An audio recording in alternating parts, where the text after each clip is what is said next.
These wire nuts have a piece of metal inside them. That's what wraps and catches the wire. So when you're cutting through these, you got to be careful.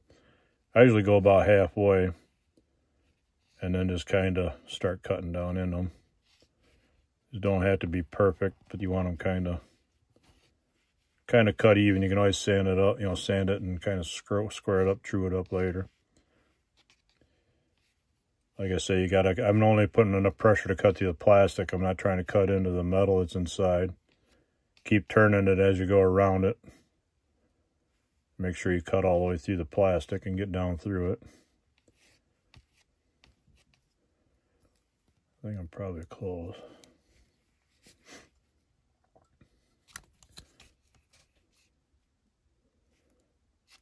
Might have to actually cut into it a little bit more. There it goes. Oop, keep it from spinning. There it went. See, a lot of times you can keep that to where that little piece of wire actually stays within the base that you're cutting it away from. And then this would be your center hub.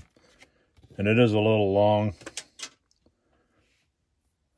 on one side, so we're going to have to kind of true it up a little bit. If I can pick this thing up.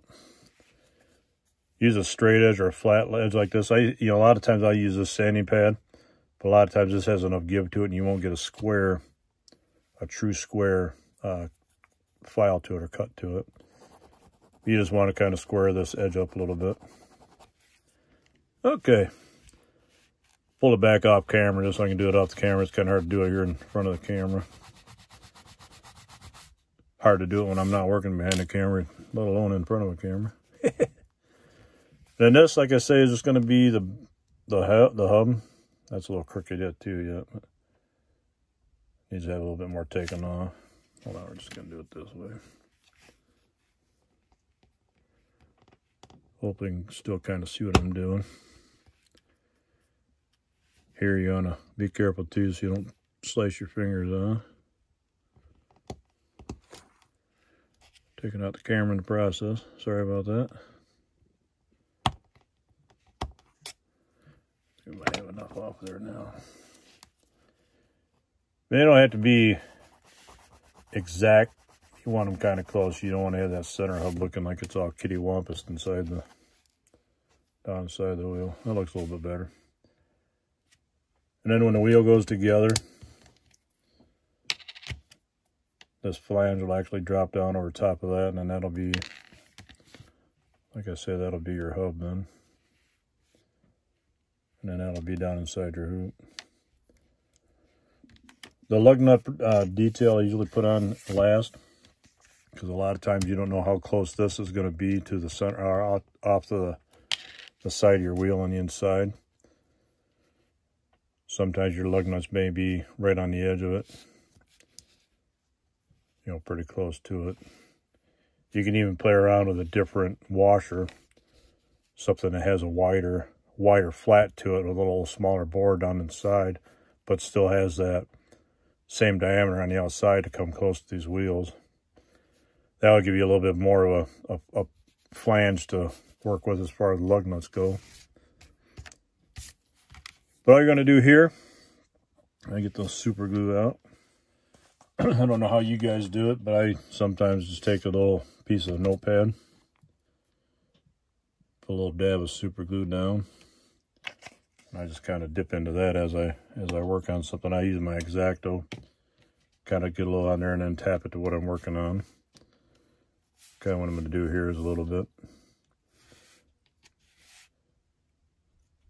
I have a couple of different hobby knives, one for just kind of rough work and one for a little bit, some cleaner work, if you want to call it that. Something that I'd use for like decaling and stuff like that. That way it kind of keeps a little fresher and sharper blade on it. Usually take the sharp, when I use the one for decaling, my other knife, when that blade gets dull, it goes into this blade, or this knife. And then when this one goes dull, it just goes in the trash. That way it can kind of cycle it through the process. But another thing too, kids, you don't want to do is super glue your fingers to the part you're working on. I've done that a few times. try to feel around it to kind of center it off. Gonna be a little heavy on the one side, but it'll work. Then you can glue that to your wheel back. And that'll make up your wheel. Got a little super glue down inside, but once it's painted, hopefully it won't show up too much. From here, you take your, I don't have my tweezers, but hopefully you can see what I'm doing. I'm just going to hold it in my fingers, dab it to my little drop of glue here. Bring it over, I'm going to set it down on the center of this. This, luckily, you know, when you sit it down, you can kind of work with it a little bit. Get it centered where you want it. If you're happy with it, and then I usually hit it with the accelerator to set it in place.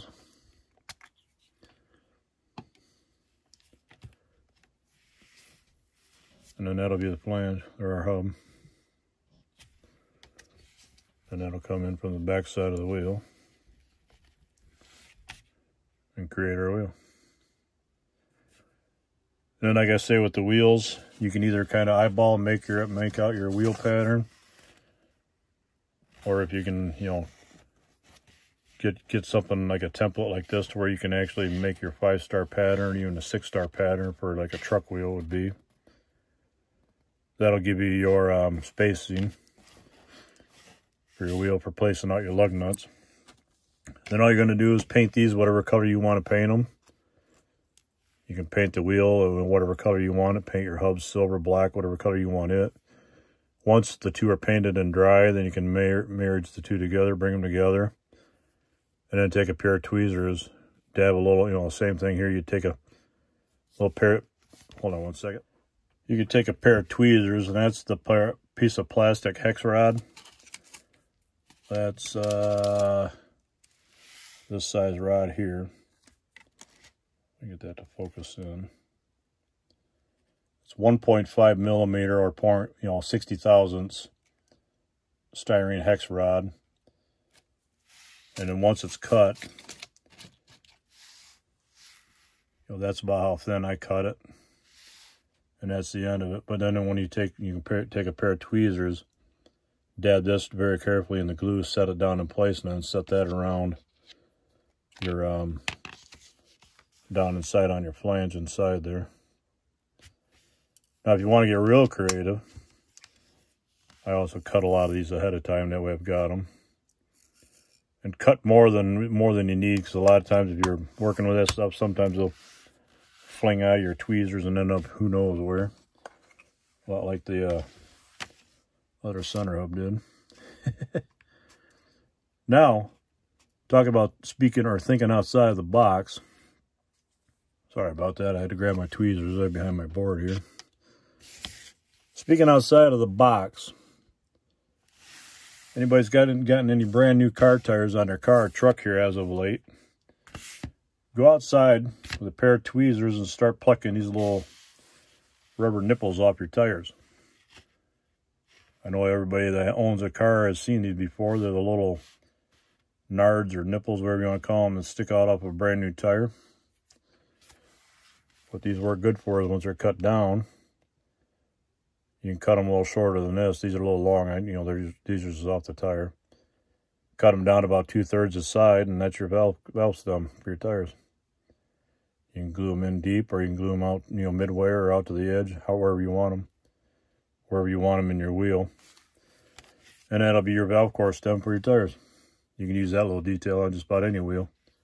Kit wheel or whatever. Something you want a little bit more added detail to it. Just a little something to think about. And I got a whole bunch of them too. Kind of a neat little tidbit for those of you that didn't think about that or didn't know about that. But with that in mind, that kind of concludes the tutorial portion of this set. Like I say, we only put, you know, kind of roughly put one together. I didn't really put it all the way together, but I mean, you get the idea of what I'm doing here. Just something cheap, quick, easy. These little washers, I think they're only like, I don't know, 13 cents, 29 cents, something like that at Ace Hardware. You can probably find them at Menards. I don't know if Home Depot has them or not. You know, some of your home improvement type stores probably have them.